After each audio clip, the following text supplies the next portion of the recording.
Hello friends, இன்றைக்கு இந்த வீடியோவில் விவசாயிகளுக்கு இலவச மின்சாரம் பற்றி ஒரு முக்கியமான அனௌன்ஸ்மெண்ட்டாக தமிழக அரசு அனௌன்ஸ் பண்ணியிருக்காங்க. அது என்ன அறிவிப்பு அப்படிங்கிறத இந்த வீடியோவில் டீட்டெயில்டாக பார்க்கலாம்.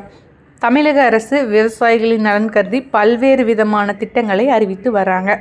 அந்த வகையில் விவசாயத்துக்காக இலவச மும்முனை மின்சாரமானது 24 மணி நேரமும் வழங்கப்படுகிறது. விவசாய பணிகள் தடைபடாமல் இருக்க தங்குதடையற்ற மின்சாரம் வழங்கப்பட்டு வருகிறது. இந்த திட்டத்தின் கீழ் ஒவ்வொரு ஆண்டும் 50,000 இலவச மின் இணைப்புகள் வழங்கப்பட்டு கொண்டிருக்கிறது. இந்த மின் இணைப்பானது உடனடி இலவச மின் இணைப்பு மற்றும் தட்கல் மின் இணைப்பு, சிறப்பு பிரிவினர் மற்றும் 10,000, 25,000, 50,000 அப்படின்னு சொல்லிட்டு அமௌண்ட் பே பண்ணுற மாதிரி ஒருங்கிணைந்த பண்ணையம் மூலமும் இந்த மின்சாரத்தினை பெற்றுக்கொள்ளலாம்.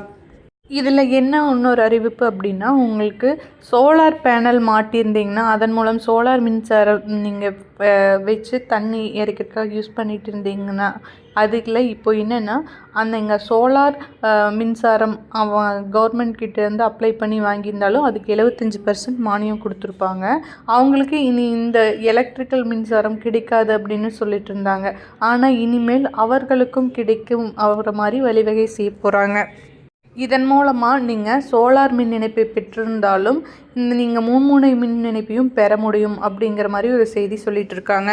ஸோ இதன் மூலமாக நீங்கள் உங்களோட மின்சார அலுவலகத்தில் போய் இதுக்கான டீட்டெயில்ஸ் கேட்டு அங்கே அப்ளை பண்ணினீங்க அப்படின்னா உங்களுக்கும் சீனியாரிட்டி படி இலவச மின்சாரம் கிடைக்கிறதுக்கும் வாய்ப்பு இருக்குது. இதில் ஏதாவது டவுட்ஸ் இருந்தால் நீங்கள் கமெண்ட்டில் லீவ் பண்ணுங்கள்.